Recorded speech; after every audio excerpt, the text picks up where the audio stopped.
बच्चों को दुआएं, बड़ों को सलाम। फ़िज़ा है मेरा नाम। You watching morning with Fiza 24 news पे। इंटरेस्टिंग ख़बरों से हम शुरुआत करेंगे। हम आपको बताते हैं बहुत सारी चीज़ें ऐसी होती हैं कि जिनको हम देखते तो हैं मगर इग्नोर कर देते हैं। जैसे कि बिस्किट होता है ना, बिस्किट उसके अंदर सुराख होता है। क्यों? हमें तो ये लगता है ना डिज़ाइन है इसका बिस्किट का, मगर वो डिज़ाइन थोड़ी होते हैं। आपको पता है वो क्या होते हैं? एक्चुअली वो जो बिस्किट के अंदर जब उसको बेक कर रहे होते हैं ना हम लोग, तो वो जो पानी है उसको एवोपरेट होना पड़ता है, भाप की सूरत में निकलना होता है उसको। अगर वो सुराख नहीं होंगे तो जो बिस्किट्स हैं वो बेकिंग के दौरान टूट जाता है, तो जिसकी वजह से उसको सुराख जो है ना उसके अंदर होते हैं। हमने तो कभी इस चीज़ को नोट ही नहीं किया ना, हमने कभी इस बारे में सोचा कि ये बिस्किट के अंदर इतना सुराख क्यों पाया जाता है। तो वो डिज़ाइन नहीं है, वो स्टीम की वजह से जो है ना एवोपरेट होने की वजह से उसके अंदर सुराख होते हैं। तो मोस्टली जो कंपनीज़ हैं वो सुराख इस तरह के रखती हैं, जैसे अगर आप क्रीम वाले बिस्किट्स भी खाते हैं तो आपने देखा है उसके अंदर भी ना सुराख होते हैं, वो इसी वजह से होते हैं। तो वो this is not for the design. अब आपने जब बिस्किट खाना है तो अपने बच्चों को भी बताना है और ख़ुद भी देखना है कि उसको क्रिस्पी क्रंची रखने के लिए जो है ना उसको उसके अंदर सुराख होते हैं, ताकि उसके अंदर जो है ना क्रिस्पी जो जायका है वो टेस्ट डेवलप हो जाए उसका एक, और उसके अंदर जो है ना वो भाप ना रहे। ओके। और एक और मज़े की मेरे पास कनाडा से खबर है। 20 साल से वहाँ पे एक नाबीना शख्स था, उसकी आंखें जो नज़र है वो ठीक हो गई, उसकी नज़र वापस आ गई।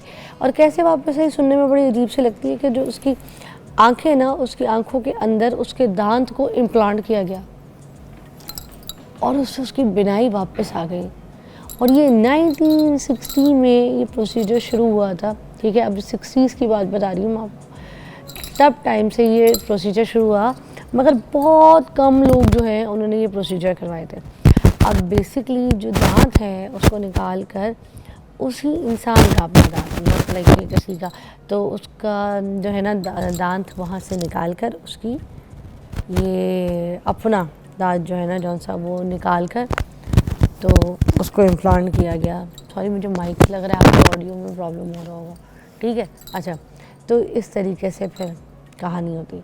अब दांत होता उसी इंसान का अपना है, ताकि जो उसका इम्यून सिस्टम है ना उसको कोई वो बाहर की चीज़ जो है ना उसको ना देखे कि ये बाहर की चीज़ मेरे अंदर आ रही है। इसीलिए दांत उसके अपने सुराख को जो है ना उसके अंदर एक लेंस फिट किया जाता है और उस दांत को इम्प्लांट कर दिया जाता है आँख के अंदर, जिससे बिनाई वापस आ जाती है। ये स्टोरी अजीब सी है, मगर मैंने कहा नई चीज़ है, किसी ने करवाना हो तो करवा लें, ठीक है। अपने टॉपिक की तरफ आते हैं। मौसमी नज़ला ज़ुकाम आजकल ये चलना है, सारा सीज़न है। तो कुछ लोग जो हैं जैसे एलोपैथिकली अगर इसको देखें तो उसमें वैक्सीनेशंस होती हैं जो इस वेदर में ख़ास तौर पे कराई जाती हैं, बच्चों को भी बड़ों को भी। मेरा तो गुजारा नहीं है, मुझे तो मैंने लास्ट ईयर कराई थी, तो इस बार भी मैं लेके घूम रही हूँ फ्रिज में रख के। मैंने और फ़राल ने करानी, और फ़राल डरती बहुत है वैक्सीनेशन से, तो इस वजह से मैं अभी करा नहीं पा रही हूँ। मगर वैक्सीनेशन जिन्होंने नहीं करानी, या अगर कोई अफोर्ड नहीं कर सकता और अपना ख्याल रखना चाहता है और उसको इतना सीवियर इन्फेक्शन नहीं होता है, एलर्जी नहीं है उसको सीवियर, तो फिर ये जो मौसमी हमें नज़ला ज़ुकाम खांसी है उसको हम घर बैठ के कैसे ट्रीट कर सकते हैं। हिकमत में इसका क्या इलाज है, क्योंकि हम हिकमत के साथ बहुत जुड़े हुए हैं। हमारे ऊपर कोई अगर दवाई कभी असर नहीं करती तो हिकमत की सारी दवाइयाँ असर करना शुरू हो जाती हैं। अच्छा, अजीब चीज़ देखिए, कभी टाइम पे ये होता है कि हिकमत का कोई अगर हम पे दवा या नुस्खा असर नहीं करा तो एकदम से हमें एंटीबायोटिक या एलोपैथिक की कोई ऐसी मेडिसिन जो है वो यूँ असर कर जाती है। ये समथिंग मुझे खिचड़ी जो है ना आज तक समझ कोई नहीं आती। ये एक्चुअली हमारी बॉडी का मिजाज है, किस वक्त क्या एक्सेप्ट कर ले, किस वक्त किस चीज़ को रिफ्यूज़ कर दे। तो हम ये जो नज़ला है इसको हम सदियों से ट्रीट करते आ रहे हैं, खांसी को, एलर्जी को, हिकमत से। आज हमारे पास हकीम इसहाक साहब मौजूद हैं, किसी तारुफ के मोहताज नहीं है, और ये आज हमें बताएंगे बच्चों को बड़ों को हमने इस इन्फेक्शन वाले मौसम में कैसे सेफ़ रखना है। अस्सलाम वालेकुम। वालेकुम कैसी अस्सलाम। तबीयत है सर आपकी? अल्हम्दुलिल्लाह। सर ये जो नज़ला ज़ुकाम खांसी इस मौसम की हम जब बात करते हैं, ये एलर्जी वाला मौसम है, ये क्या मौसम है? ये खुश्क मौसम होता है। इस मौसम में क्यों इतने खांसी और गले ख़राब हो जाते हैं, आवाज़ बैठ जाती है? जब भी वेदर चेंज हो रहा होता है, गर्मी से सर्दी आ रही हो या सर्दी से गर्मी आ रहा हो, तो जैसे अब जो मौसम चेंज हो रहा है, वेदर की चेंजिंग आ रही है, यानी दिन को गर्मी रहेगी और रात को सर्दी हो जाएगी। ये गर्मी और सर्दी जब फ्लक्चुएट होती है तो हमारा इम्यून सिस्टम जो है वो भी डिस्टर्ब होना शुरू हो जाता अच्छा, है। वो हमारी वीक होना अम्मी शुरू। अल्लाह बख्शे कहती थी कि जाती सर्दी और आता जाड़ा, इसमें ख्याल रखो, बीच के मौसम की खैर है। जी जी। ये क्या वजह है? इसकी वजह यह है कि चूँकि मौसम फ्लक्चुएट हो जाता है, दिन को गर्मी रहती है और रात को एकदम सर्दी होना शुरू हो जाता है, तो आपका इम्यून सिस्टम क्या करेगा, वो कंप्रोमाइज़ नहीं कर पाएगा इसके साथ और वो डिस्टर्ब हो जाएगा, वो वीक हो जाएगा और इस वजह से आपको ये ज़्यादा ये सांस की प्रॉब्लम्स आना शुरू हो जाते हैं। फिर ये वेदर ऐसा होता है जिसके अंदर नमी बिल्कुल ख़त्म हो रही होती है, ड्राइनेस आ रही होती है और इस मौसम के अंदर मुख्तलिफ वायरस है, ये बैक्टीरिया, उनकी तादाद ज़्यादा बढ़ जाती है। अच्छा। और फिर ये है कि हम पानी का इस्तेमाल बहुत कम कर रहे होते हैं, चूँकि मौसम गर्मी का गया, हमने पानी का इस्तेमाल कम किया, हमारी बॉडी के अंदर भी ड्राइनेस होना शुरू हो गई और उस वजह से भी हमें ये प्रॉब्लम्स आना शुरू हो गई। फिर ये है कि अगर हम किसी ऐसे माहौल में चले जाएँ, पोल्यूशन बहुत पोल्यूटेड है, जहाँ पे डस्ट वगैरह बहुत ज़्यादा है, धूल वगैरह बहुत ज़्यादा है, या इसमें और ऐसे पार्टिकल्स है जो आपको इरिटेट कर सकते हैं, तो डेफिनेटली आप इसमें प्रॉब्लम का शिकार हो जाएंगे। या वो लोग जिनके ऑलरेडी ये प्रॉब्लम चल रहे थे, नज़ला, ज़ुकाम, खांसी, बुखार, इवन का दमा, एलर्जी की, तो इस जैसे ही मौसम चेंज होता है वो जो एग्रीवेट कर जाती हैं। तो इसके लिए फिर हमें अपने हर्बल का जो सहारा लेना होता है और बड़ा परफेक्टली वे से जब मैं आपके सामने इसको एलेबोरेट करूँगा तो आप सब देखेंगे कि इतना मैजिकली ये रिज़ल्ट देती हैं। शर्त ये होती है कि हम इसको प्रॉपर तौर पे डायग्नोज कर सकें किस पेशेंट को कौन सी हर्ब्स हमने देनी है। एक ही जो शानदा सबको सूट नहीं करेगा और सबकी प्रॉब्लम क्योर नहीं करेगा। सर, एक जो शानदा आता था पुराना, जिसमें वो पता नहीं क्या क्या बहुत सारे हर्ब्स थे, जिसमें ओनाब है, मलट्ठी है, गुले बनफ्शा है, गुले बनफ्शा वाला, ये सारी चीज़ें आज भी अवेल है। शानदा के पैकेट पीते हैं ना, ये तो फारग है, ये तो आज तक किसी को समझ ही कोई नहीं आई है। ये जो शानदा के पैकेट लाते हैं तो घर में चाय के अंदर डालते हैं, पीना शुरू कर देते हैं, पानी में लाते हैं, पीना शुरू कर देते हैं। मेरे पास वो जो शानदा नहीं है, मेरे पास वही वाला। जी जी, वही वाला, लेकिन उसको भी यूज़ करने के अपना मेथड है, किसको कौन से हर्ब्स यूज़ करवानी है। ये नहीं है कि वो जो आप एक बना दिया सबको सूट करेगा जाएगा। अच्छा। लेकिन आपको नज़ले के पेशेंट 3 टाइप के आएंगे, या तो उसकी नोज़ रनिंग नोज़ होगी, वाटरी नोज़ होगी, या उसके बिल्कुल ब्लॉक हो चुकी होगी, या उसके येलोइश, ग्रीनिश और लाइक दैट कुछ स्पूटम उसमें खारिज हो रही होगी। क्या एक ही जो शानदा तीनों किस्म की प्रॉब्लम्स का इलाज होगा? नहीं। सो ये मुआली का काम है कि आपको गाइड करे कि किस वक्त किस कंडीशन के अंदर कौन सी हर्ब्स आप यूज़ करेंगे। अच्छा। तो विद इन नो टाइम आप कहते हैं इंजेक्शन, मैं कहते हैं इंजेक्शन से पहले आपको रिजल्ट मिलता है। शर्त ये है कि आपकी सिलेक्शन प्रॉपर हो। अच्छा। ये गलत है कि वो जिसको भी सबने एक ही पुड़िया पकड़ी और सबने जुशाने पीने शुरू कर दिए। और फिर किसी को इफेक्ट हुआ, 30% लोग ठीक हुए और 60% लोगों को सूट नहीं करेगा, क्योंकि उनका मिजाज तो डिफरेंट था। और फिर हमने कहा जी हर्बल सिस्टम द मेडिसिन बड़ा स्लो एक्टिव है जी, इतना जल्दी आराम नहीं देता। भाई वो आराम देता है, आपकी सिलेक्शन गलत हो रही थी, आपने हर्ब्स को सिलेक्ट प्रॉपर नहीं किया था। आज मैं आपके सामने कुछ ऐसी रेमेडीज़ बताऊंगा, आप देखेंगे कि वो मैजिकली रिजल्ट देते हैं। आप यकीन जाने, जैसे कि लोगों को एलर्जी हो रही है, वो एंटी एलर्जी मेडिसिन खा के ना वो ड्राइव कर सकते हैं, तो गहरी नींद में सो रहे हैं, अजीब से प्रॉब्लम। लेकिन हमारे हर्ब्स उससे पहले काम करती है। आपको पता है ना, नींद होती है जी उससे, लेकिन हमारी मेडिसिन में ऐसी कोई चीज़ नहीं है जो आपको स्लीप इंड्यूस करवा दे, आपको डिजीनेस वगैरह करवाना शुरू कर दे और आप बिल्कुल लेथार्जिक पर। नहीं, आपको एक्टिव भी करती है और विद इन 1 डे आपका रनिंग नोज क्योर होता है। अच्छा, नाइला की कॉल है, वाकई से उनसे बात करते हैं। अस्सलाम वालेकुम। हाँ जी नाइला, अस्सलाम वालेकुम। क्या हाल है नाइला, कैसी हैं? वाह जी, ग्रेट, शुक्र अल्हम्दुलिल्लाह। क्या कहेंगी, क्या पूछना चाह रही है? तो फिजा मैंने डॉक्टर साहब से पूछना था कि मुझे ना मतलब हर सर्दियों में ना, गर्मियों में जो आम रूटीन में रहता है, मतलब नज़ला, जुकाम, सांस का मसला रहता है, लेकिन जब सर्दियाँ स्टार्ट होती हैं तो उससे मुझे ज्यादा मसला होता है, दमे का मसला हो जाता है, सांस खराब रहता है। डॉक्टर साहब बताइएगा। जी, अब एक्चुअली ये थोड़ा सा क्लियर भी नहीं कर पा रहे कि जैसे मैंने पहले बताया ना, इसकी कम से कम 3 अक़साम होती हैं। अब ये इनको अक्सर रहता है, तो क्या उसके कंडीशन होते हैं? नॉर्मली ये वो लोग होते हैं जो रेगुलर इसका शिकार होते हैं, उनको हम PND प्रॉब्लम या पोस्ट नेज़ल ड्रिपिंग प्रॉब्लम्स होती है, उनके जहाँ पे नाक और गले का जंक्शन होता है वहाँ पे स्वेलिंग हो चुकी होती है, इससे बाहर बाहर उनका रेशे जो उनके गले पे भी गिर रहा होता है और उनके बाद उनको सांस की प्रॉब्लम भी आ रही होती है। तो ऐसे जैसे मैं अभी नुस्खे बताऊँगा आप देखेंगे कि इसका इलाज परफेक्ट उसमें होगा। लेकिन अगर वैसे घर में वो करना चाहते हैं तो उनको हम सिर्फ छोटा सा नुस्खा बताते हैं। हम उससे कहते हैं कि आप मलट्ठी लें और उसका सौंफ लें और ज़ीरा सफ़ेद लें, ये 3 चीज़ें हर्ब से इनका कहवा बना के पिएँ। तो ये जो PND प्रॉब्लम है, जो इरिटेट कर रहा है उनका गला, उनके नाक के अंदर इरिटेशन होती है, बार बार उन्हें गला साफ़ करना पड़ रहा है, इससे रेगुलर कुछ अरसे इस्तेमाल करें तो उनका ये प्रॉब्लम परमानेंटली ठीक हो जाता है। इस हफ्ते एक ब्रेक लेने के बाद ज्वाइन करेंगे और आपको वो सारे नुस्खे बताएंगे कि किस किस पेशेंट को किस किस एलर्जी के ऊपर, किस तरीके की खांसी नज़ले के ऊपर हमें कहवा या फिर कोई ऐसे हर्ब्स इस्तेमाल करने हैं जिससे हम ठीक हो। Take a break.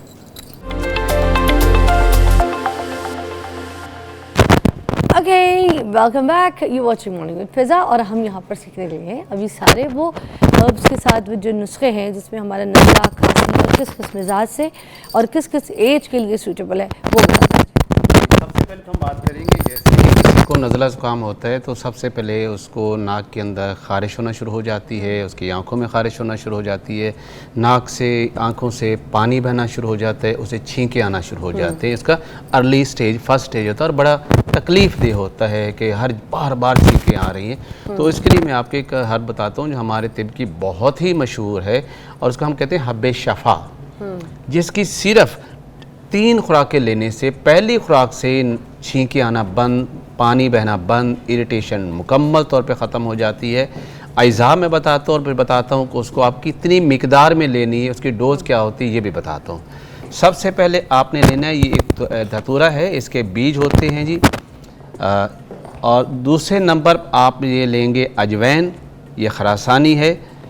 तीसरे नंबर पर आप लेंगे सौंठ।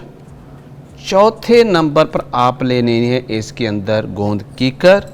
और 5वें नंबर पे रेवंद खताई, यानी 5 अज़ा बराबर वज़न में लेके इनको ग्राइंड करके इनका पाउडर को मिक्स करेंगे और उसके बाद हम इसको टैबलेट फॉर्म में बनाएंगे। और इसकी टैबलेट इंतहाई छोटी होती है, यानी काली मिर्च के बराबर। आप देखेंगे ये इस साइज़ की गोलियां बनेंगी, बिल्कुल काली मिर्च के बराबर। और एक ये पिल, एक टैबलेट सुबह दोपहर शाम। जी आप जब इसमें गोंद में शामिल करेंगे, इसको आप जैसे आटा गूंदते हैं वैसे बनाएंगे और छोटे छोटे हाथ से टैबलेट बना लेंगे साइज़ के बराबर, और इससे बड़ी नहीं बनाएंगे। अच्छा, ये बड़े लोगों के लिए। और छोटा बच्चा है तो इसको हाफ कर लेंगे, एक सुबह, एक दोपहर और एक शाम को एक टैबलेट। और एक दिन के अंदर कितना भी फ्लू क्यों ना हो, कितनी भी छींके क्यों ना आ रहा हो, कितनी भी आंखों से खारिश क्यों नहीं हो रहा, बार बार पानी बहता जा रहा हो, सिर्फ 3 खुराक से फौरन ड्राई हो जाता है। जी जी बिल्कुल खाएं, इसमें कोई ऐसी चीज़ नहीं जो नुकसान देने वाली हो।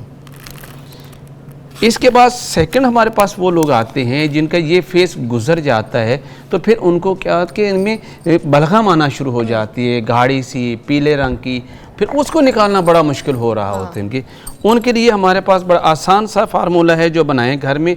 और उसके क्या है, आप सिर्फ 2-4 खुराकें लेंगे, वो पतला करके सारे रेशे को निकाल देगा। अच्छा। यानी जब आप इलाज कर रहे हो तो 2 चीज़ आपने ज़हन में रखनी है, क्या उस वक्त आपको पानी की तरह पतला रेशा आ रहा था तो आपने उसको गाढ़ा कर देना है, और अगर गाढ़ा आ रहा है तो आप उसको पतला कर लीजिए, आपका मसला हल हो जाएगा। पीला भी हो जाता है जी, वही पीला, यानी गाढ़ा और पीला जब हो जाता है तो हम ऐसी मेडिसिन देंगे उसको पतला करके ईजिली ड्रेन कर दे। अच्छा। अब उसके लिए आपने ये करना है कि काली मिर्च ये लेनी है 10 ग्राम। इसके साथ आपने लेना है 20 ग्राम जो है ये नौशादर लेना है। और इसके साथ देर तक दिखाएगा नौशादर क्या है। नौशादर अमोनियम क्लोराइड हम इसको कहते हैं, और ये इसी शक्ल में मिलता है। नमक वाला जो आता है हमारा। एग्जैक्टली, नमक नहीं, नौशादर अमोनियम क्लोराइड। नमक तो सोडियम क्लोराइड होता है ना, ये अमोनियम क्लोराइड है नौशादर। अच्छा, यानी काली मिर्च आपने 10 ग्राम लिया, 20 ग्राम आपने अमोनियम क्लोराइड ये नौशादर ले लिया, और उसके साथ आपने 50 ग्राम जो है ये जिंजर, जिस हमने खुश कर लिया था, पंसारी से मिल जाता है, जिसे हम कहते हैं सौंठ, यानी अदरक को खुश करके। ओके, तो ये 3 चीज़ें आपने अलग से ग्राइंड कर लेनी है और इनको फिर मिक्स करके चाय वाली आधी चम्मच सुबह दोपहर शाम गर्म पानी के साथ लेंगे तो जितना भी गाढ़ा बलगम जो आपके निकालना मुश्किल हो रहा था वो पतला होकर ईजिली ड्रेन हो जाएगा। और आपके साथ ये नज़ला इस तरह का है वो क्लियर हो जाएगा। अच्छा, कुछ लोग कहते हैं सौंठ को ऐसे भी थोड़ा सा खाओ जी। या सौंठ में शहद लगा के, काली मिर्च लगा के बच्चों को चिटाओ तो उनका बलगम निकलेगा, ये सही है? जी बिल्कुल, या नहीं करना चाहिए? जी बिल्कुल कर सकते हैं, लेकिन उन्हीं का जिनका गाढ़ा बलगम हो चुका होता है, पाउडर की फॉर्म में बना के पाउडर बच्चों को फॉर्म थोड़ा आप सा चिटा इस्तेमाल सकते करें हैं। तो ये इसको जो नहीं खुश्क हो चुका था गाढ़ा, उसको पतला करके ये खारिज करना शुरू कर देगा। अच्छा, और तीसरा सही नुस्खा है मतलब ये? बहुत ज़्यादा। और तीसरे हमारे पास वो लोग आते हैं जिनको बिल्कुल साइनस नाक बिल्कुल बंद पड़ा है, आप उनसे बेचारे कुछ खारिज ही कुछ हो नहीं हो रहा, वो जोर भी लगा रहे हैं और बड़ा जोर लगा रहे हैं तो काला सा छोटा सा बलगम कहीं को लोथड़ा, नाक से भी जोर लगाया, बार बार इवन के समटाइम ब्लड आना शुरू हो जाता है। तो उसके लिए हमने एक नुस्खा बनाया है जो इस्तेमाल करेंगे तो फौरी तौर पर जो साइनसाइटिस हो जाता है, यहाँ पर रेशा जम चुका है, इधर जम चुका है और मरीज़ का सांस लेना मुश्किल हो रहा है, बेचारा मुंह खोल के सांस है, नाक से सांस ही नहीं आ रहा, तो उसके लिए आप जो 3 अज्जा का नुस्खा है आप इस्तेमाल करें, फौरी तौर पर ये साइनसाइटिस क्लियर होना शुरू हो जाता है, यहाँ जमा बलगम क्लियर होना शुरू हो जाता है और मरीज़ ठीक हो जाता है। तो उसके लिए आपने लेना है, एक तो आपने मलट्ठी लेनी है जी, ये मलट्ठी इस तरह की मिलेगी आपको। मुझे लगा ये भी मलट्ठी की फॉर्म में। नहीं, ये रहमत खताई है, रहमत का, हाँ। रहमत खताई, और ये मलट्ठी है। ओके, ये मलट्ठी आपने लेनी है जी। और दूसरे नंबर पर से घर में लाके रखें तो फिर ये तो हमें नहीं, रहमत खताई ये मुझे एक मौलवी का काम है। हाँ। और दूसरे नंबर पर आपने इसमें लेना है सुहागा, ये पंसारी से मिल जाएगा, इसी शक्ल में इसको पाउडर कर ले, पाउडर करके या तवे पर रख लें तो इसका वाटर जो वेपरेट हो जाता है, ये बिल्कुल खुश्क हालत में आपके पास पाउडर मिल जाता है। नहीं भी करना चाहिए तो एज इट इज़ भी इसको ग्राइंड करके इस्तेमाल कर सकते हैं। अच्छा, तो दूसरे नंबर पर आप ये है, और तीसरे नंबर पर चीज़ जो इसके अंदर फिर आपने ये रहमत खताई डालनी है। ठीक है, यानी आपने मलट्ठी, रहमत खताई और सुहागा, ये 3 चीज़ें बराबर वज़न में लेके इनको ग्राइंड करके आधी आधी चम्मच दिन में 3 बार लेंगे तो ये जितना भी ड्राई हो चुका था, बिल्कुल खुश्क हो चुका था, नाक बंद हो चुका था, सांस लेना मुश्किल हो रहा था, आप ये लेंगे तो फौरी तौर पर ये साइनसाइटिस को क्लियर कर देगा। अब बच्चे भी बिल्कुल क्लियर हो। और वो बच्चे जिनकी छाती छां छां कर रही है, बाहर माँ परेशान बैठी है, उसको नेबुलाइज करवाने जा रहे, बार बार नेबुलाइज हो रहा है, आप ये इस्तेमाल करेंगे तो उनको बार बार नेबुलाइज करवाने की जरूरत नहीं पड़ेगी। चलिए जी, हम आपको एक ब्रेक के बाद मिलते हैं मजीद नुस्खों के साथ। ठीक है, ब्रेक।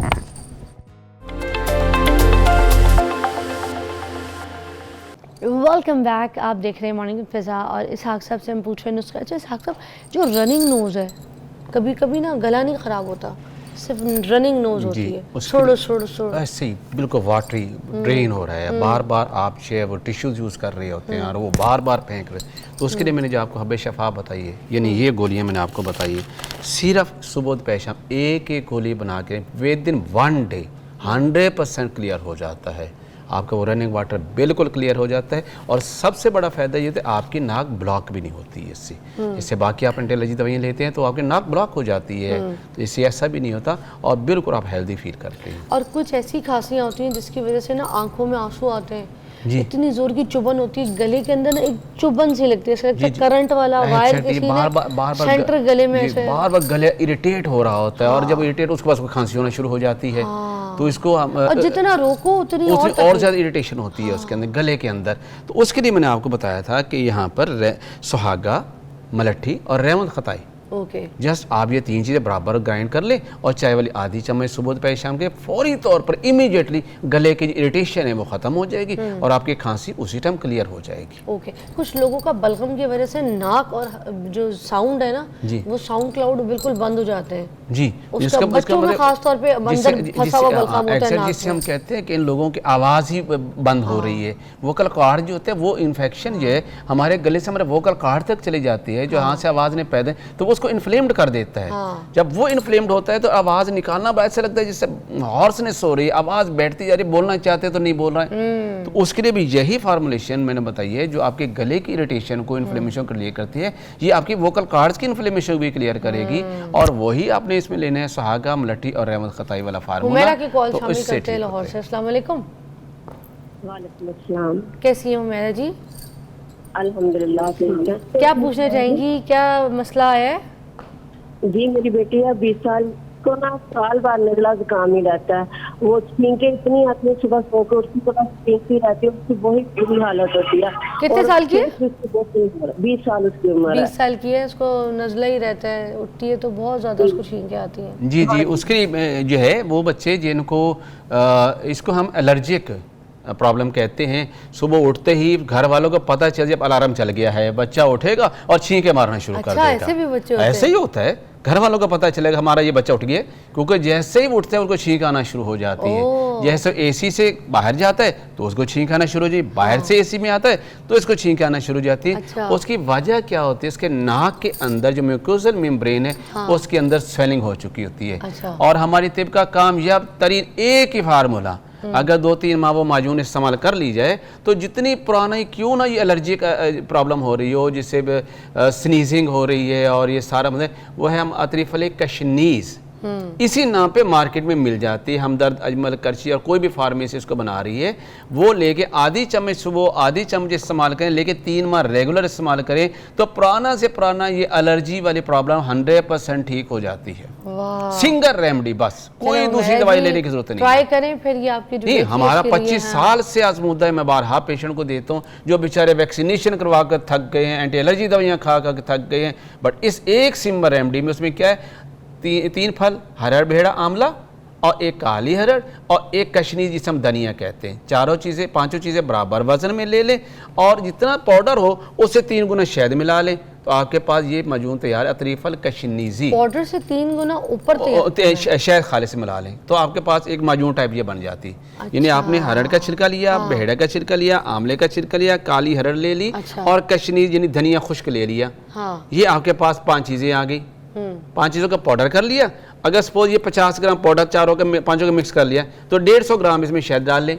और अगर पेशेंट को शुगर हो फिर तो आप सिंपल यही पाउडर ले लें, आपको शहद डालने की जरूरत नहीं है। इफेक्टिव इंग्रेडिएंट्स तो ये हैं। वो बच्चे जो नहीं है थोड़ा सा टेस्ट लेने चाहिए तो आप उसमें शहद डाल लें, और जो डायबिटिक हैं वो सिंपल यही पाउडर करके रख लें। आधी चम्मच सुबह, आधी चम्मच शाम खाएं और ऐसे मैजिक रिजल्ट मिलेंगे। हैरान रह जाएंगे जिन बेचारों के बाल सफ़ेद हो चुके हैं ऐसे नज़ले की वजह से कि छींकें आके, वो भी ठीक हो जाती है इससे। अच्छा साहब साहब, ये जो नज़ला गले में गिरने की वजह से ना लोगों के बाल सफ़ेद हो जाते हैं, उसका क्या इलाज है? उसकी यही तो बता रहा हूँ, ये गले में क्यों गिरते हैं। ऐसे लोगों के नाक के अंदर पोलिप्स बन चुके होते हैं जिसके ये बेचारे बार बार ऑपरेट करवा रहे होते हैं। इनको अगर यही फार्मूला जो मैंने अतरीफल कशनीज़ी बताया है, जिसमें हरड़, भेड़ा, आंवला, काली हरड़ और धनिया खुश्क, चारों 5 चीज़ों का पाउडर करके आधी आधी चम्मच सुबह शाम लें तो बग़ैर ऑपरेशन के नेज़ल पोलिप्स ठीक हो जाते हैं, नाक में बने हुए गदूद ठीक हो जाते हैं। ये PND प्रॉब्लम जिसे पोस्ट नेज़ल ड्रिपिंग हम कहते हैं, जिसे तिब्बती से हम केरा कहते हैं, ये 100% ठीक होता है। केरा भी ये इसी को केरा कहते हैं, इसी को PND कहते हैं, पोस्ट नेज़ल ड्रिपिंग। क्या नज़ला अगर ज़्यादा बढ़ जाए तो ये हड्डियों को भी आपके जिस्म की ख़राब करता है, ये बताना है? यकीनन आपकी इम्यूनिटी को जब डिस्टर्ब करेगा और आपको बार बार ये चीज़ें हो रही होंगी तो आप वीक तो होते चले जाएंगे, आपके पूरे ऑर्गन ही वीक होंगे। सारे आपकी हड्डियां तो वीक होनी तो होनी हमारे हड्डियों के लिए बड़ा नुकसानदेह, नज़ले को लंबा नहीं छोड़ सकते। अगर हम कब्ज़ को उम्मुल अमराज कहते हैं तो केरे को या नज़ले को हम अब्बुल अमराज कहते हैं। ये अमराज का बाप है कब्ज़। अगर अब्बुल अबराज, अब्बुल अमराज, अगर कब्ज़ को हम उम्मुल अमराज कहा कि अमराज की माँ है तो नज़ला जो है वो अमराज का बाप है। अच्छा। उससे बहुत सारी प्रॉब्लम्स आगे चलेंगी आपको। सिर नज़ला हुआ, फिर खांसी हुआ, फिर दमा हुआ, फिर केरा हुआ, फिर नेज़ल पोलिप्स बन गई और आप इसके अजीब प्रॉब्लम के शिकार होते चले जाएंगे। अर्ली स्टेज पे इसको डायग्नोज कीजिए, इसकी तशखीस कीजिए किस टाइप का है, जैसे मैंने आपको वजाहत बता दी है उसके मुताबिक सिंपल से हर्ब यूज़ करें और आप क्रॉनिक प्रॉब्लम में नहीं जाते, वहीं पे क्लियर हो जाता है। चीचा वतनी से कॉल है। यास्मीन, क्या सीन? यास्मीन, हाय यास्मीन। यास्मीन, यास्मीन की कॉल। वालेकुम सलाम, कैसी है यास्मीन जी? जी मैडम, अस्सलाम वालेकुम। वालेकुम सलाम जी। यास्मीन जी क्या पूछेंगी, कैसी हैं? जी मैंने सवाल ये पूछना है, मेरे मियाँ सिगरेट पीने से उसको छाती से बलगम बहुत आती है। उनके मियाँ को सिगरेट पीने से छाती से बलगम बहुत आती है। पहले तो ये है कि आप उनकी जो है बलगम की बड़ी वजह जो बन रही है वो उनके यही है कि सिगरेट है। सबसे पहले तो उनको सिगरेट बंद कर दीजिए और देन उसके बाद बलगम को खारिज करने के लिए मैंने आपके सामने बताया है कि आपने सुहागा, मलट्ठी और रेवंत खताई, ये 3 चीज़ें बराबर वजन में लेके चाय वाली आधी चम्मच सुबह दोपहर शाम करें तो ये छाती को ऐसे ही साफ़ कर देते हैं जैसे धोबी कपड़े को साफ़ कर देता है। ऐसे आपकी छाती क्लियर हो जाती है और उस पर कोई सांस की प्रॉब्लम नहीं रहती मुकम्मल। जैसे वहाँ से जो आपकी सांस की नाली में रेशा जमा हुआ था वो बाहर निकल गया, अब सांस लेना भी आसान है। और फर्दर जो बलगम पैदा हो रही है उसके सांस की नालियों के इन्फ्लेमेशन को क्लियर किया और आपको दोबारा बलगम बनी ही नहीं है। बलगम तो एक रद्द अमल है जिस्म का, उस इरिटेशन को ख़त्म करने के लिए जो स्मोक अंदर जा रहा था, जो आपकी म्यूकस जो सांस की जो नाली के अंदर के जो लेयर है उसको इरिटेट कर रहा था, बलगम पैदा ही हुई थी कि उसको फर्दर डैमेज होने से बचाने के लिए आप वो देना बंद करें, ये इसको क्योर कर देगा फार्मूला। वाह यास्मीन जी, ये ट्राई कीजिएगा और आपके हस्बैंड की जो सिगरेट है वो वाकई कम करवाइए, वो बंद करना पड़ेगा, अदरवाइज ये जाके बहुत डेंजरस प्रॉब्लम पैदा करते हैं। आप बहुत से उनको लोग धमकी लगाए मैं मैके चली जाऊंगी, आप मैके की धमकी लगाएं वो सिगरेट छोड़ेंगे, हाँ, या फिर आप उनको बोले मैं तुम्हें रोटी ठंडी दूंगी फिर वो मैके चले जाएंगे, या आप उनको बोले मैं तुम्हारे कपड़ों में स्ट्रे नहीं करूँगी, कुछ ऐसी बातें बोले तो वो तंग हो कि सिगरेट छोड़ें, या फिर आस्ता आस्ता उनकी सिगरेट को कम कराएं, या फिर उनकी जो सिगरेट है ना उस पर तारी मीरी का तेल लगा दें। आय हाय, वेरी नाइस। नेक्स्ट हम बात करते हैं कि सर्दी, बात नहीं करेंगे, जी, हम बात नहीं करेंगे, ठीक है, ब्रेक ले लीजिए, ओके, ब्रेक लीजिएगा।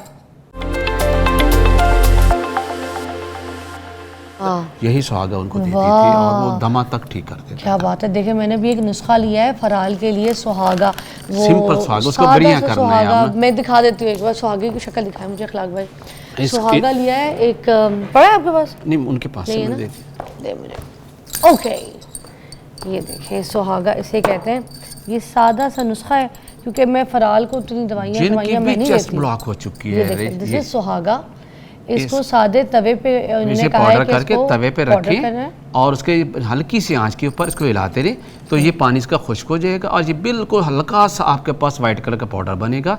एक चुटकी छोटे बच्चे को थोड़ा आधी चम्मच शहद में मिला के चटा दें, ये सुनिए चुटकी गई है उन्होंने, इससे ज़्यादा नहीं। बड़े हों तो आप आधा ग्राम दे सकते, तो जितनी भी बलगम है, रेश है जो जम चुका है वो आराम से पतला होकर इजीली डिस्चार्ज, 3 टाइम दें और बिल्कुल क्लियर हो जाएगा। टेस्ट में कड़वा शड़वा तो नहीं है? कुछ टेस्टलेस है। अच्छा, हम इसको हफ्ता इस्तेमाल करवा सकते, इसका कोई इवन के दमे तक का ये ठीक है जिनको बलगम की वजह से हो रहा है, यानी वाटरी ना हो, ये मैं बता रहा हूँ। जिनको जम चुकी है बलगम रेशा, उनको ये क्लियर करेगा। वाह, ये जरूरी है। ये नुस्खा खुद मैंने अपने लिए भी लिया, बच्ची के लिए, तो ये इस तरह की चीज़ें हम अपने घर में इस्तेमाल कर सकते हैं। हम इन चीज़ों से दूर हो गए, इसलिए दवाइयों में घुस गए। और आपको पता है ये हर्ब्स है, हर्ब्स के ऊपर तो पूरी दुनिया जो है ना अब काम करी है और पूरी दुनिया ने हर्ब्स के ऊपर जो है ना फोकस कर लिया है। अब अपनी सेहत को अगर ठीक करना है आपने तो दवाइयों से जितनी दूरी कर सकते हैं करें। वो मैंने देखा है कि कुछ लोग ऐसे हैं कि बुखार की गोली भी नहीं खाते। आप मुझे बताएं कि जब इसमें नज़ला ज़ुकाम खांसी होती है उसमें एक फीवर बड़ा शिवरिंग वाला होता है, जी जी, उसके लिए क्या करें? उसके लिए चूंकि शिवरिंग हो क्यों रही है, पहला तो ये क्वेश्चन, बॉडी अपने टेम्परेचर को मेंटेन करना, हरारत पैदा करना चाहती है। आप कोई ऐसा दवा दें जो उसकी बॉडी की टेम्परेचर को नॉर्मल पे ले आए तो शिवरिंग ख़त्म हो जाता है, बुखार ख़त्म हो जाता है। उसके लिए एक तो चीज़ है ये आपने लेनी है, इसे हमारी तिब्बत की ज़बान में गौदंती कहते हैं। क्या? गौदंती कहते हैं, गौदंती। गौ मीन गाय और दांत मीन दांत, गाय के दांत जैसे बिल्कुल वाइट इन कलर ये है। तो इसको भी पाउडर करना है, बल्कि ऐसे ही आप इसके चूल्हे पे रख दें, 5 मिनट के अंदर ये ऑक्साइड होके बिल्कुल वाइट कलर की ऐसे फूल जाएगी। ये ऐसे है, गौदंती है, बड़ी आम सी पंसारी से मिल जाती है। किस चीज़ से होती है? ये एक ये हमारे यहाँ इस टाइप की आती है, गौदंती के नाम पे मिलेगी। और आपने इससे इतना लेके चूल्हा जल रहे आप उसके नीचे ऊपर रख दे तो ये 5 से 10 मिनट के अंदर ऑक्साइड हो जाती है और इजीली पाउडर हो जाती है। ये गौदंती है, जैसे फिटकरी हो जाती है, जैसे ये हो जाती है। ये फूलेगी नहीं, ये ऑक्साइड वैसे हो जाएगी, यानी वाइट हो जाएगी। अब जैसे आपको ये कलर है वो बिल्कुल वाइट जैसे पाउडर होता है, वाइट ऐसे हो जाएगी। और आराम से इसको पाउडर कर लें आप इससे। इसको हमारी ज़बान में बुखार उतारने की दवा कहते हैं। बुखार उतारने की दवा? जी, बुखार उतारने की दवा। एक तो ये लेना है, गौदंती जी। और 3 चीज़ें और इसमें करनी है आपने। एक तो लेना है पुदीना सूखा, जी, दूसरा लेना है अजवाइन देसी, और तीसरा लेना है तेज़पात। आप ये, और चौथी ये गौदंती का मैंने ऑक्साइड कर लिया। चारों चीज़ें बराबर वज़न में लेके पाउडर कर लीजिए और चाय वाली आधी चम्मच सुबह दोपहर शाम लें। 1 दिन के अंदर कितना भी बुखार हो रहा हो सर्दी का, ये ज़हन में रखिएगा, सर्दी का बुखार, शिवरिंग हो रही है, बार बार कपड़ा लिया जा रहा है, रज़ाइयाँ लिए जा रहे हैं, शिवरिंग ख़त्म नहीं हो रही, एक खुराक खाने के आधे घंटे बाद बुखार उतर जाता है और शिवरिंग ख़त्म हो जाती है। इतना अच्छा ही है। अब बिल्कुल। मगर सर्दी का बुखार आपने कहा, इसमें सर्दी ऐसा का क्या फ़र्क है जो सर्दी वाला बुखार? सर्दी के बुखार में शिवरिंग होगी, आम बुखार में हम नहीं आम में नहीं आएगा, उसमें शिवरिंग है ही नहीं। हाँ। आपने शिवरिंग जो बुखार है उसके अंदर आपने इसको देना है। और लास्ट में हम आपको एक ऐसा फार्मूला बताते हैं जो हमारे अक्सर बुजुर्ग जो हैं, जैसे सर्दी आती है उन बेचारों के जोड़ों का दर्द स्टार्ट हो जाता है। हाँ। जरा सी ठंडी हवा लगी और उनके जोड़ों का दर्द स्टार्ट हो किसी गया। को हड्डी में कोई चोट लगी जी, होती है, और उसको सर्दियों भी में वो सर्दी निकल के बाहर आ आएगी, जाती सर्दी है। आएगी तो उनको फिर जोड़ों में दर्द होना शुरू हो हाँ। जाएगा।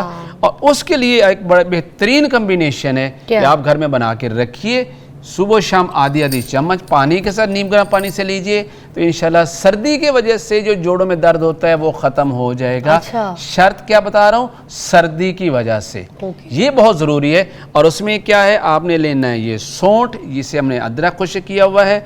दूसरे नंबर पे लेना है ये सुरंजान, ये इसी नाम पे मिलती है सुरंजान शीरी।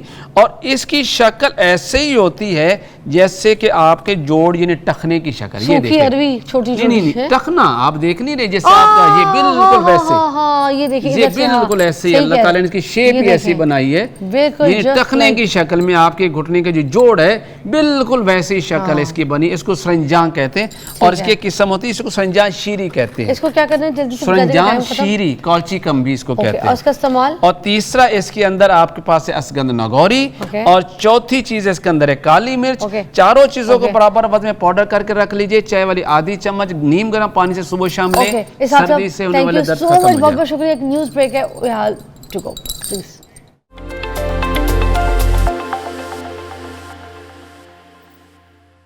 First impression is the last impression, ये सुना है आपने भी और मैंने भी। ये है क्या फर्स्ट इम्प्रेशन? जब आप किसी से पहली मर्तबा मिलते हैं और आप उसको देखते हैं, आपसे मुलाकात में जिनसे बात करते हैं, थोड़ी सी जजमेंट होती है, एक दूसरे को आप अच्छी तरीके से समझने की कोशिश करते हैं, तो वो जो वहाँ पे कोई मिस्टेक्स हो जाए या कोई ऐसी बात जो आपको उसकी पता चल जाए, या कोई ऐसी आदत में जैसे कहते हैं कि ना दांत निकलवाए जा सकते हैं, ठीक है, सींगें कटवाई जा सकती हैं, मगर आदतें और खसलतें बदली नहीं जा सकती।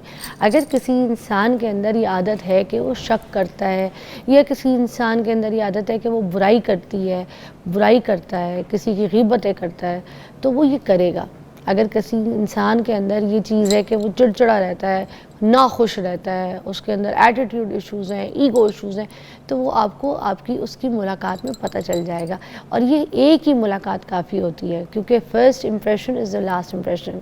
अगर मैं रिश्तों की मिसाल दूँ शादी ब्याह के हिसाब से, अमूमन जब लड़के वाले जाते हैं रिश्ता लेके, तो लड़के को जाना पड़ता है।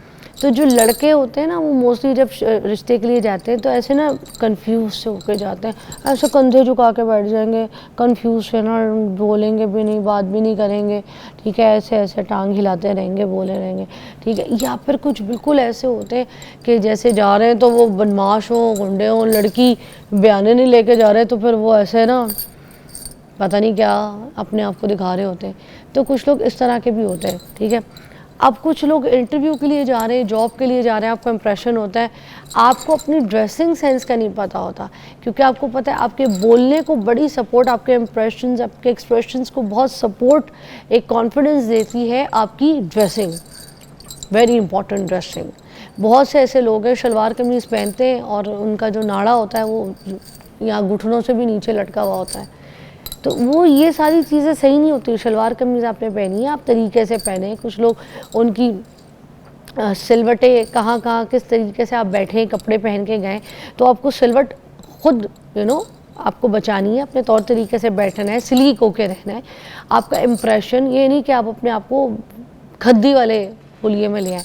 तो कहीं पे भी फिर आपने जब बात करनी है तो आपके स्टाइल को देखा जाता है, आपके कॉन्फिडेंस लेवल को देखा जाता है, आप कितना ओवर बोल रहे हैं ये देखा जाता है, और आप बोल ही नहीं रहे ये भी देखा जाता है। तो आपके एक एक लफ्ज़ों को तोला जा रहा होता है जब आप रिश्ता लेके जाते हैं या फिर आप किसी फ़र्स्ट इंटरव्यू के लिए जाते हैं जॉब के। तो इसीलिए कहते हैं first impression is the last impression. तो अपनी ज़िंदगी में जब जब आपको ये मौका मिले कि किसी से मुलाकात करनी है, कोई इंपॉर्टेंट ओकेजन है, कोई आपका इम्पॉर्टेंट इंटरव्यू हो रहा है किसी जॉब के लिए, किसी बिज़नेस के लिए, किसी काम के लिए, या कुछ प्रॉपर्टी में कुछ ख़रीदने जा रहे हैं एज अ बायर, मैं आपको बताऊं, और अगर आपका इंप्रेशन ढीला पड़ गया, सामने वाला आपको खेप ही लगाएगा, ऐसे लूटेगा, आपको पता भी नहीं चलेगा कि किधर से आपको घेरा लगा है। तो सामने वाले को ना अपनी चीज़ें जो है ना इतनी खुल के भी ना बताया करें, ये भी आपके इंप्रेशन में। आप अपना राज खोल के ना बताया करें। हर चीज़, हर बात हर एक के साथ डिस्कस करने वाली नहीं होती है। वैसे तो जो अगर मैं बात करूं कि जो आपके हाथ मिलाने का स्टाइल है मर्दों में स्पेशली, जो आपके हाथ की जो एक ग्रिप है ना, वो बहुत ज़्यादा टाइट भी नहीं होनी चाहिए, बहुत ज़्यादा लूज़ भी नहीं होनी चाहिए, और ये भी नहीं कि आप यहाँ से हाथ या बिल्कुल उंगलियाँ पकड़ के हाथ मिला रहे हैं। It's suppose to be proper shake hands and then you just showing your confidence and style. या एक मिलनसार उनको फील होना चाहिए। मेरे पास आज है अफाफ, और अफाफ मंजूर जो है ये डॉक्टर साहिबा किसी भी तारुफ की मोहताज नहीं है, माहिर नफ्सियात है, और क्या भला की खूबसूरत है। आइए जी, क्या बात है। अस्सलाम वालेकुम। ये इंप्रेशन, ये लुक, ये स्टाइल की बातें कर रही थी मैं। कैसी हैं आप? इधर आइए, दिखाएं जरा अपने कपड़े कितने खूबसूरत। ये देखें, this is the confidence, this is the look. मैं इस चीज़ों की बात कर रही थी, बाकी चीज़ें वो एलैबोरेट करेंगी। अब देखें, वो एक शो पे आई हैं, कोई इंटरव्यू देने नहीं आई हैं, वो आप लोगों से बातें करने आई हैं यहाँ पे, ठीक है। मैं उनकी कोई पर्सनल लाइफ नहीं परोलने वाली यहाँ पर बैठा के। मैं उनसे आपकी चीज़ों के, आपके सवाल, आपके लिए कुछ बात करूँगी, मगर उसके बावजूद उनकी लुक को देखें, कितनी डिफाइंड, कितनी एलिगेंट, और अपनी पर्सनैलिटी के हिसाब से उन्होंने की है। ना कुछ चोरपना है, कलर की कॉम्बो, कपड़े, क्वालिटी, क्लास, हर चीज़ उन्होंने एक एक चीज़ को कितना अच्छा डिफाइन करके अपने आप को सजाया है, बाल से लेके मेकअप से। This is the thing. ये तो मैं आपसे सीख रही हूँ ना, मुझसे तो और क्या। नहीं, मैं आपकी, वैसे आप मेरी मिसाल दें, मैं आपकी मिसाल देती, उसमें तो आगे बढ़ जाएंगे। तो ये कॉन्फिडेंस लेवल आपका बढ़ा देता है, बूस्ट कर देता है। ऐसे ही है, बिल्कुल ऐसे। और सिर्फ लड़कियों का नहीं, मेरे ख्याल से लड़कों का भी ऐसा ही है। फिज़ा, आज का टॉपिक आपका बहुत अच्छा है। उसकी वजह यह है कि इस टॉपिक को अगर आप समझ लेते हैं और अपनी ज़िंदगी में इम्प्लीमेंट कर लेते हैं तो आपकी ज़िंदगी की बहुत सारी चीज़ें आसान हो जाती हैं। और फर्स्ट इम्प्रेशन के बारे में ये कहा जाता है कि you never get a second chance to have a first impression. यानी आपको ज़िंदगी में दोबारा मौका नहीं मिलता कि आप किसी के साथ फर्स्ट मीटिंग को रिक्रिएट कर लें। अल्लाह। सो इसका मतलब है कि आपकी जो फर्स्ट मीटिंग होती है या फर्स्ट इंप्रेशन होता है किसी के साथ, वो बड़ा इंपॉर्टेंट है। तो how to create that meeting and how to create that impression, आए आज आप उस पर बात करते हैं बैठ के। क्या ख्याल है?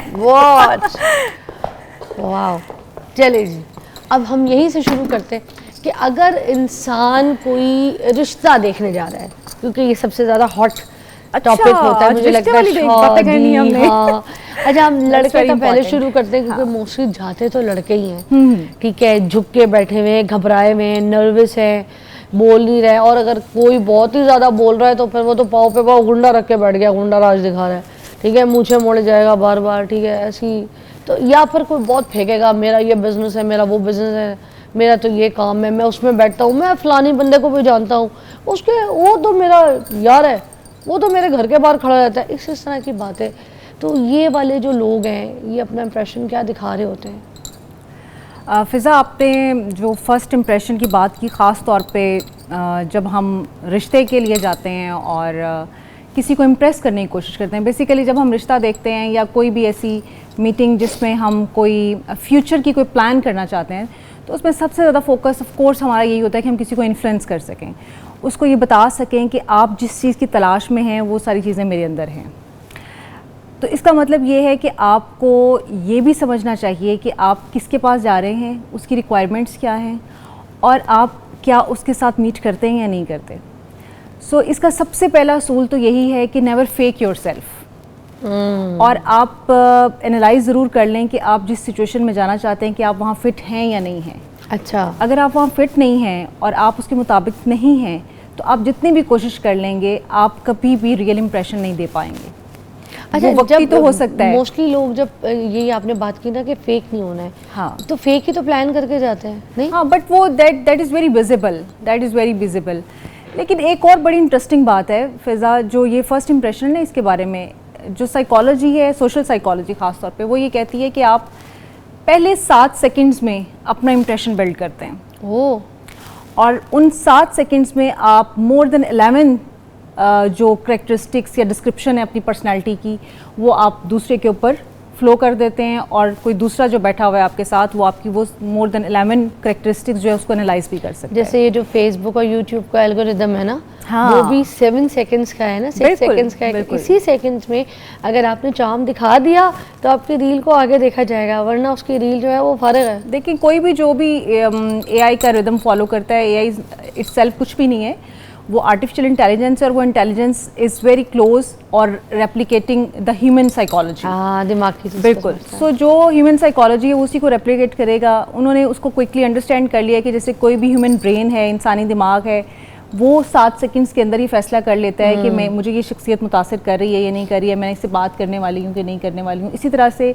जो AI का रिदम है या कोई भी सोशल मीडिया ऐप्स हैं, वो भी 7 सेकंड्स की ही साइकोलॉजी पर काम करते हैं, और अगर वो कैप्चर कर लेते हैं अटेंशन दूसरे व्यूअर की, तो वो ऑफ कोर्स फिर वो आगे चीज़ें चलना शुरू हो जाती हैं। वाह। अच्छा, मुझे ये बताएं कि कौन सी ऐसी गलतियाँ हैं जो हमें नहीं करनी चाहिए? फेक को हटा के तो आपने इस पर बात कर ली, उसके अलावा कौन सी ऐसी गलतियाँ हैं? ज़्यादा बोलना, ये मगर मुझे लगता है एक ब्रेक ले लेते हैं, फिर हम डिटेल में इस पर बात करते हैं। Sure. क्योंकि कुछ लड़के और लड़कियां जो है या तो घबरा के बोलती ही नहीं है अगर रिश्ते वाली टाइम पे कहीं गई हैं या कोई आया है, तो या फिर इतना कुछ बोल देती हैं जो नहीं भी बोलना होता वो भी बोल देते हैं सारे। तो इस पर ज़रूर बात करते हैं, ब्रेक लीजिए।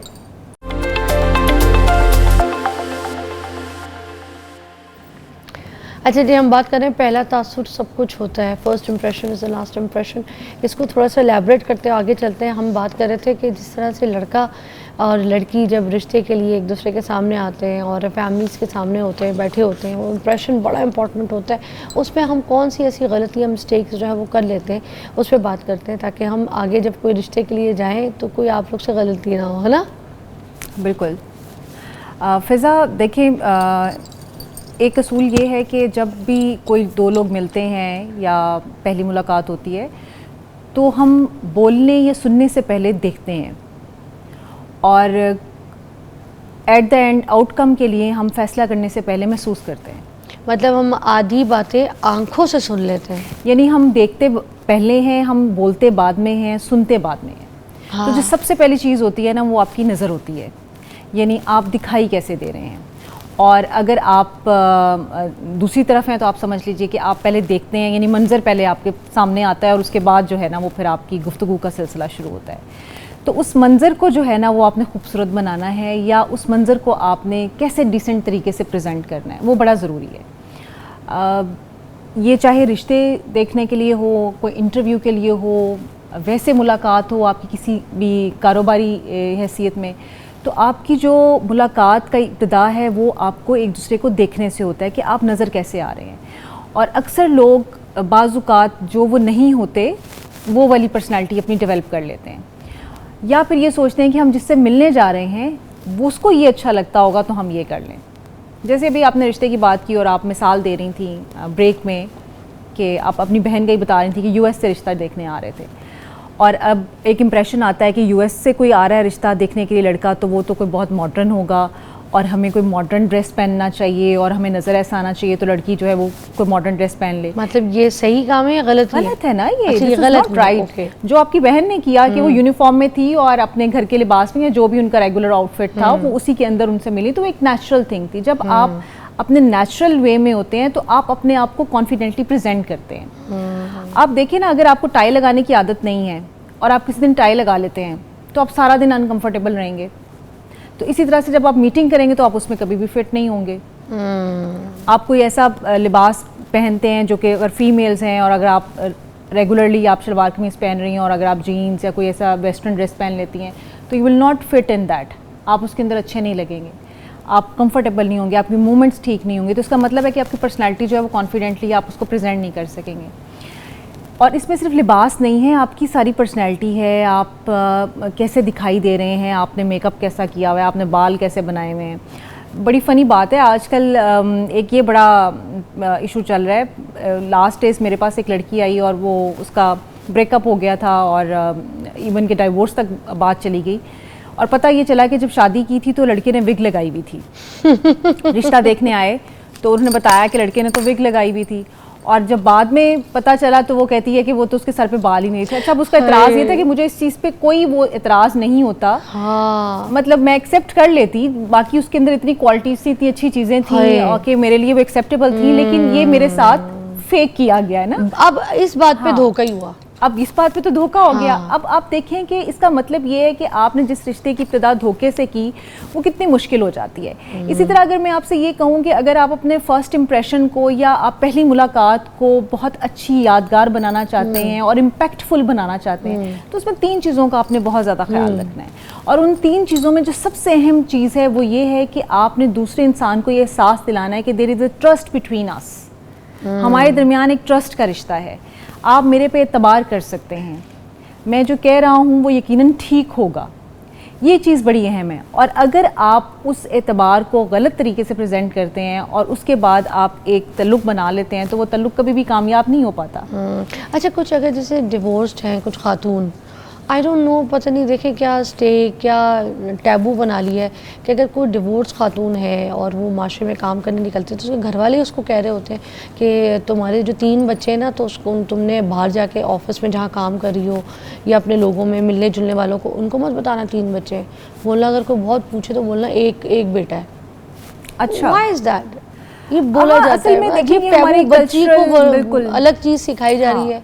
क्या कोई गाली है 3 बच्चे होना अगर किसी डिवोर्स देखिए ये हमारी कुछ कल्चरल एक्सेप्टेंस से रिलेटेड चीज़ें हैं और हमारी सोसाइटी में कुछ ऐसी डेवलप हो गई हुई हैं नॉर्म्स के हम कुछ चीज़ों को एक्सेप्ट करते हैं और कुछ चीज़ों को बड़ा बुरा जहाँ वो समझते हैं। काम कर रही है उसको किसी से प्यार, लड़के को कोई पसंद आ जाए और लड़का कहे मुझे लड़की बहुत, बाद में पीछे उसके 3 बच्चे निकलते हैं, वो उसको उसका चीज़ का ट्रॉमा निकलता है कि भाई से झूठ क्यों बोला, छुपाया क्यों। या मैं आपको ये बताती हूँ कि मेरे पास एक मेरी पेशेंट है, वो ये कहती है कि मैं इस ट्रॉमा में जो है ना वो रह रही हूँ कि मैं एक डाइवोर्स्ड लड़की हूँ और वो कहती है कि आई विश कि मैं एक बेवा होती तो ज़्यादा बेहतर होता, क्योंकि मैंने माशरे में देखा है कि अगर कोई बेवा होती है तो उसके लिए बहुत हमदर्दियाँ होती हैं माशरे की और वो कहते हैं कि यार ये बेचारी बेवा है, जो भी सहूलियात हैं वो भी बेवा के लिए हैं, जो भी राइट्स हैं हमारी सोसाइटी में वो बेवा के लिए हैं, लेकिन एक डाइवोर्स्ड खातून के लिए कोई ऐसे राइट्स नहीं है। अच्छा, उसकी एक रीज़न अगर हम इस्लामिक पॉइंट ऑफ व्यू से देखें तो बड़ी स्ट्रॉन्ग है, क्योंकि इस्लाम ये कहता है कि you can go and marry again.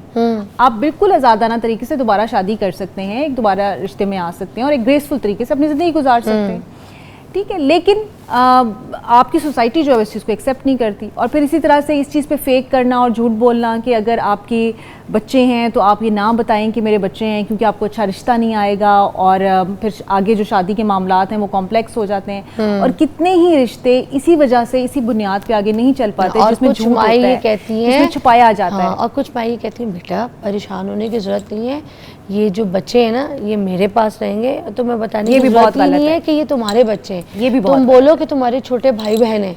हाँ। अब वो जो माँ है अपने बच्चों को बचपन से जो है ना वो बहन बन के पाल रही है। हाँ। है घर में पाल रही है, खाना दे रही है, कमा के भी ला रही है, मगर उनको भाई बहन बन के और दुनिया में लोगों को भी दिखा रही है कि ये मेरे भाई बहन है, और ये कहती है कि मेरी माँ जो है वो असल माँ वो है, जबकि आप ये तो इतने कॉम्प्लेक्स केसेस हैं। एक दफ़ा मेरे पास एक पेशेंट आया जो कि बहुत डिप्रेस्ड सिचुएशन में था और उसने मुझे अपनी स्टोरी बताई और वो ये थी कि उसकी शादी हुई और उसकी डाइवोर्स हो गई, उसकी बीवी जो है वो 1 साल का बेटा था छोड़ के चली गई और उसने वो 1 साल का बेटा अपनी बहन को दे दिया। बहन ने कहा कि मेरे पास बच्चे नहीं हैं, आप मुझे बच्चा दे दें और मैं इसको पालूंगी और संभालूंगी। अब वो बहन को बच्चा दे दिया और जहाँ पे उसने दोबारा शादी की उनको बताया ही नहीं कि मेरी कोई औलाद थी पिछली शादी में से। लेकिन अब वो कहते हैं जब मैं देखता हूँ कि वो बच्चा मेरी बहन के साथ और उसके ख़ावंद के साथ उसको मामा बाबा कहता है और वो बहुत ज़्यादा एफिलिएशन शो करता है, उनसे मोहब्बत करता है, और मैं अपनी आंखों के सामने ये नहीं देख सकता कि वो मुझे बाप नहीं कहता, मेरा दिल उमड़ उमड़ के जाता है, मेरा खून अब जो है ना वो जोश मारता है कि ये तो मेरी औलाद थी और ये मेरे साथ इसकी कोई एफिलिएशन नहीं है, मेरी तरफ कोई इंक्लिनेशन नहीं है और ये चीज़ मैं घर में किसी को बता नहीं पाता और मैं इस तकलीफ़ और अजियत में से गुजर रहा हूँ। तो देखें, जो अल्लाह ताला ने एक नेचुरल रिश्ते बनाए हुए हैं, नेचुरल वेज बनाए हुए हैं, आप जब भी उसके अगेंस्ट जाते हैं ना तो आपके लिए फिर वो डिप्रेशन और टेंशन और ये माशरे में जो आपको स्ट्रेस हर तरफ नज़र आता है, ये सब चीज़ें तो फिर होंगी ना। एक ब्रेक लेते हैं, बहुत बड़ी आजमाइश है। बहुत अच्छी मिसाल दी आपने। एक ब्रेक के बाद दोबारा यहाँ पे ज्वाइन करते हैं, फर्स्ट इंप्रेशन पे बात करेंगे।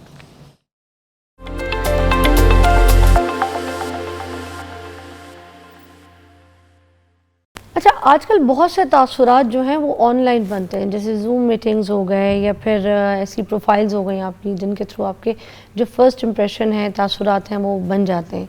इसके बारे में आप क्या कहेंगी? बिल्कुल, जूम मीटिंग्स या online meetings of course business का पार्ट हैं, या आप ये कह लीजिए कोई भी जो जॉब्स हैं उनके अंदर ऑफ कोर्स एक इजी वे है जिसमें कि आप फॉर अवे बैठे हुए भी एक दूसरे से कनेक्ट कर सकते हैं। लेकिन अगर हम इसको इस पर्सपेक्टिव में जनरली बात करें कि आप जब किसी के साथ कोई भी बिज़नेस मीटिंग करते हैं या कोई इंटरव्यू के लिए मीटिंग करते हैं, तो उसमें कौन सी ऐसी चीज़ें हो सकती हैं जो कि आपका इंप्रेशन क्रिएट करती हैं या फिर आपके लिए जो है वो हर्डल्स क्रिएट कर सकती हैं। अगर आप नोटिस करें तो 3 बड़ी इंपॉर्टेंट चीज़ें हैं जो आपको लिंक कर देती हैं फौरी तौर पे विद इन 7 और 8 सेकेंड्स। उसमें सबसे पहली चीज़, चाहे आप जूम पे हैं यानी ऑनलाइन हैं, स्क्रीन पे हैं, या फिर आपने किसी भी ऑफिस में एंटर हुए हैं या कोई आपके ऑफिस में एंटर हुआ है, तो सबसे पहली चीज़ जो है ना वो आपकी, जैसे मैंने कहा कि आप बोलने से पहले या सुनने से पहले आप देखते हैं, तो जो आपकी बॉडी लैंग्वेज है that matters a lot. The first thing is your face, और फेस पे जो सबसे ज़्यादा अट्रैक्टिव चीज़ होती है दैट इज़ स्माइल। सो अगर आप किसी को ग्रीट करते हैं एक स्माइल के साथ, तो आप समझेंगे आपने एक अच्छा इंप्रेशन क्रिएट कर लिया। ये जैसे जैसे मैं आपके बिल्कुल। सामने बैठ के बात कर रही हूँ और हम मिल के बात कर रहे हैं, तो ये वाला भी सेम इंप्रेशन ही है ऑनलाइन वाला? देखिए, हम लोग तो कई बार मिल चुके हैं, लेकिन of course I can recall the first meeting with you. ठीक है, मतलब वो कहते हैं कि इंसान जितनी मर्जी चीज़ें किसी भी तल्लुक में हो जाए, लेकिन पहली मुलाकात और आखिरी हुई भी मुलाकात वो हमेशा याद रहती है। ठीक है, पहली भी और आखिरी भी, यानी लास्ट टाइम आपने जो इंप्रेशन क्रिएट किया होता है वो भी बड़ा मैटर करता है। सो हम लोग तो एक दूसरे को काफ़ी अर्से से जानते हैं। I can recall the first meeting, आपने कितने अच्छे तरीके से मुझे ग्रीट किया and I feel very comfortable with you.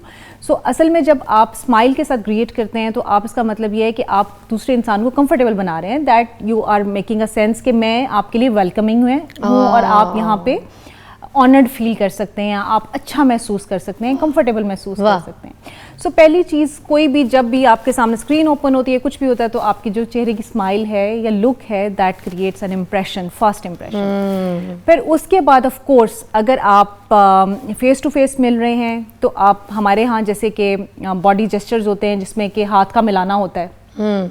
अक्सर लोग, मुझे याद है मेरे फादर मेरे भाइयों को जब बताते थे छोटे होते, तो वो कहते थे कि हाथ कैसे मिलाना है ना, अगर तुम्हें किसी से हाथ मिलाने का मौका मिलता है तो पूरा हाथ मिलाओ।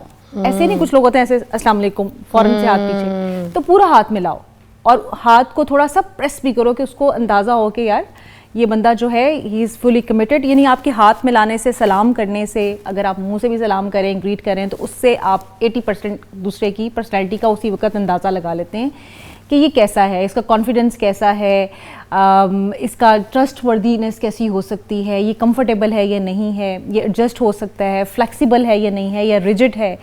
सो ये चीज़ें आपकी बहुत मैटर करती हैं। इस तरह से आपका जो बॉडी पोस्चर है, अगर आप विद ओपन आर्म्स किसी को मिलते हैं तो इसका मतलब है कि आप किसी के साथ वेलकमिंग हैं, और अगर आप खड़े हुए हैं और आप विद होल्डिंग हैंड्स हैं या हाथों को मुख्तलिफ इस तरह से पोजीशन करें, तो इसका मतलब है कि आप कन्फाइंड हैं, आप थोड़े से अपने अंदर जो है ना रुके हुए हैं और ठहरे हुए हैं। तो पैर हिला के बात करते हैं, बहुत ज़्यादा पैर हिल रहा है और हाँ, कहीं बिल्कुल बॉडी मूवमेंट्स होती है, वो आपकी एंजाइटी शो करती है ना, वो आपकी पैर हिलाना, रेस्टलेसनेस शो करता है कि आप वहाँ पे कंफर्टेबल नहीं हैं और आपके दिमाग में कोई और सोच चल रही है, और शायद आप कुछ कहना चाहते हैं जो कह नहीं पा रहे हैं। बाज़ औक़ात ये सारे इंप्रेशंस जो हैं, मुझे लगता है जब जैसे कोई बंदा जब ऐसे ऐसे करता है, मुझे लगता है बहुत जल्दी में, हाँ बिल्कुल जल्दी में हो सकता है, यानी वो आपसे कुछ कहना चाहता है लेकिन वो कह नहीं पा रहा, वो उठना चाहता है, हो सकता है। ठीक है, अच्छा, इसी तरह से मैं ये हमेशा कहती हूँ कि अगर आप किसी मीटिंग में बैठे हुए हैं और आपकी नज़र बार बार आपकी घड़ी पे पड़ती है, तो समझ लीजिए कि वो मीटिंग आपकी मीटिंग नहीं है, वो इंसान नहीं है जिससे आप बात करना चाहते हैं। इसका मतलब है कि आप वहाँ पे कंफर्टेबल नहीं हैं और आप बार बार घड़ी देखते हैं और आप सोचते हैं कि ये I am not fit here, मुझे यहाँ से निकलना चाहिए। फिर आजकल की जो मीटिंग्स हैं उनमें एक बहुत कॉमन इशू जो हमें मिलता है और जिसकी वजह से लोग अपना इंप्रेशन क्रिएट भी कर सकते हैं या लूज़ भी कर सकते हैं, वो यूज़ ऑफ मोबाइल है। आई कांटेक्ट नहीं करेंगे, आई कांटेक्ट नहीं करेंगे और मोबाइल पे। अब कितनी ही बिजनेस मीटिंग्स या कितने ही इंटरव्यूज इस वजह से आगे चल नहीं पाते, तो वो कहते हैं कि वो तो अपने मोबाइल पे लगा हुआ था, उसने तो मुझे ध्यान ही नहीं दिया।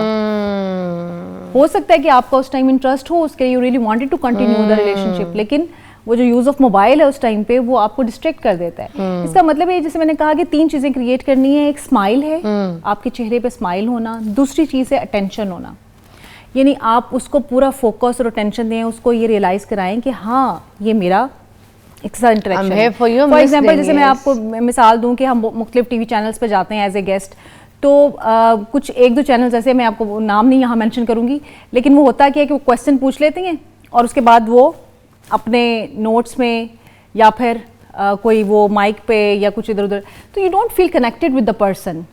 आपको लगता है कि यार मैं मतलब क्यों बोल रहा हूँ ना, हाँ ठीक है, आप डिस्टर्ब भी होते हैं उन चीज़ों से। सो आपकी फुल अटेंशन और फोकस दूसरे इंसान के साथ गुफ्तगू करते हुए बहुत ज़्यादा मैटर करता है। क्या बात और कर रही हैं। तीसरी चीज़ जो है ना वो है रिस्पेक्ट और ऑनर। आपका कोई वर्ड जो है, और रिस्पेक्ट और ऑनर देने का सबसे खूबसूरत अंदाज ये है कि आप पहली मुलाकात में विद इन 10 सेकेंड्स किसी के लिए एक अच्छा सा कम्प्लीमेंट थ्रो कर दीजिए, जो देखने में आपको देखने में सच्चा भी लगा। फॉर और एग्जाम्पल अच्छा जैसे आज मैं अभी एंटर हुई और आपने आते ही मेरी तारीफ की, नहीं वो तो सच्ची ठीक है, की थी। अच्छा वो आपने सच्ची की बिल्कुल, और कम्प्लीमेंट सच्चा ही क्योंकि होना मैं चाहिए। एग्जाम्पल जो देना चाह रही थी वो ठीक है, इत्तेफाक से लेकिन मर्ज हो that गई। creates an impression for your comfort, तो मुझे कंफर्टेबल लगा आके ना, बिल्कुल मतलब मुझे एक अपनाइयत या बिलोंगिंगनेस का एहसास हुआ। मैं एक एग्जांपल दे रही हूँ। सो इसका मतलब ये कि पहले 7 सेकंड्स के अंदर आपने किसी को वेलकम किया, और साथ ही for example if you greet के आए, बहुत खुशी हुई, and wow you are looking wonderful today, you are wearing very nice colour today, मतलब there could be so many words that you can create an impression. और यही missile हमारे घरों में भी होते हैं, डे टू डे मीटिंग्स में भी होते हैं। यानी आप जाते हैं तो जाते ही सबसे पहले कोई नेगेटिव चीज़ जो आपको नज़र आ रही होती है ना, वो आप फौरन थ्रो कर देते हैं। यानी घर गए हैं तो आपने ये क्या तमाशा बनाया हुआ आज तुमने, आज इतना शोर मचाया हुआ है, ये क्या पका रही हो, इतनी स्मेल आ रही है मुझे बाहर से अंदर आती स्मेल। और अगर आप कहें कि यार आज तुमने क्या बनाया, मुझे तो बाहर से इतनी अच्छी खुशबू आ रही थी, वाओ देखो कैसा चेंज होता है एनवायरनमेंट। थैंक यू अफा, बहुत बहुत शुक्रिया, बड़ा अच्छा तरीके से आपने उसको एलैबोरेट किया। आई होप आप अपने इंप्रेशन को अच्छा रखेंगे, बिकॉज बात यही ख़त्म हो जाती है इसी में सवाल से मेरे बाप, first impression is the last impression. Thank you, thank you, see you after break.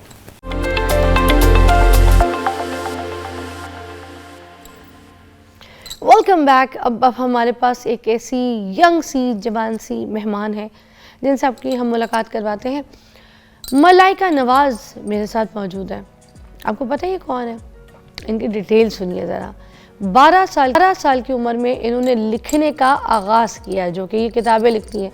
17 साल की उम्र में इन्होंने शाया की अपनी पहली किताब, और अब तक 10 से ज़्यादा बुक्स जो है वो लिख चुकी हैं।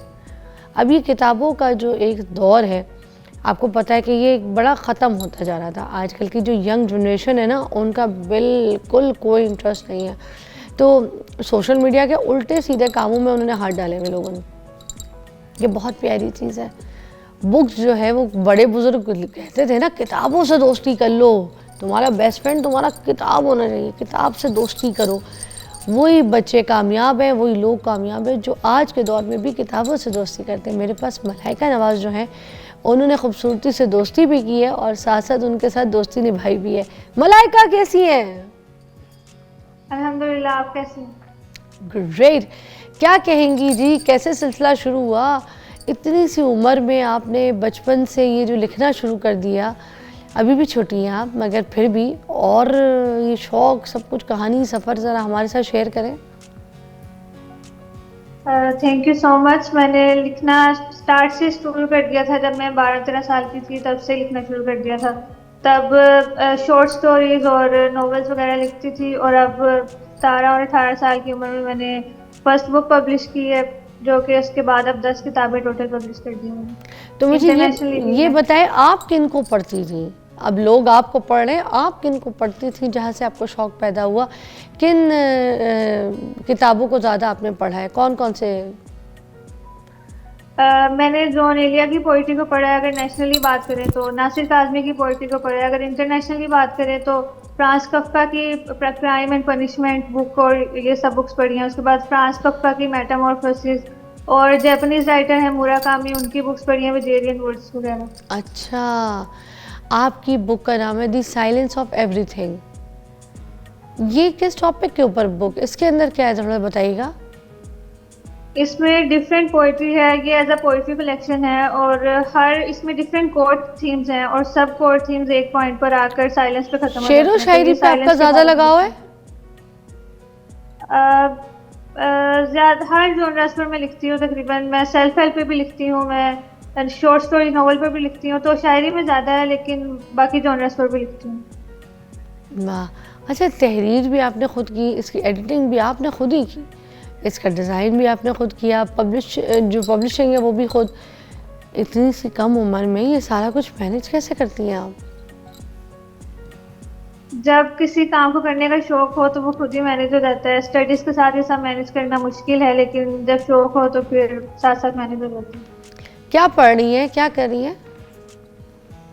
BS डर्मेटोलॉजी कर रही हूँ। वाह, आगे फिर फ्यूचर प्लान्स क्या बनना चाह रही हैं? राइटर भी इंशाल्लाह बनना चाह रही हैं या dermatology जी? दोनों एज अ करियर लेकर चलूंगी मैं।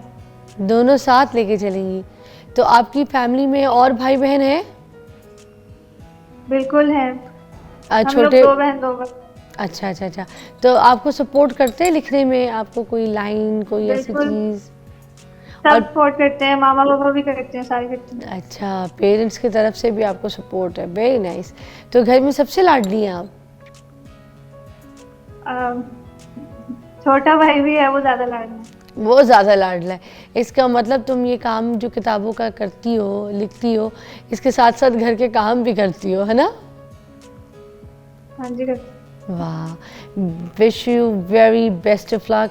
थैंक यू, आपने टाइम दिया। हमने आपकी मिसाल देनी थी लोगों के सामने कि देखिए आज के जो दौर में आप लोग सोशल मीडिया के अंदर लगे हुए हैं, किसी चवल चीज़ों में अपने हाथ डाले हुए हैं, ना नाम ना काम, कुछ भी नहीं है उसमें, सिर्फ बदनाम। तो फिर क्यों सोशल मीडिया पर अपना टाइम वेस्ट करते हैं? सोशल मीडिया एक इंटरटेनिंग प्लेटफॉर्म है, नॉलेज के लिए है। अगर देखना है कोई पॉजिटिव चीज़ देखें, गलत चीज़ को प्रमोट ना करें, और ना ही आप इनको सोशल मीडिया पर अपने बच्चों को अपना टाइम बर्बाद करने दें।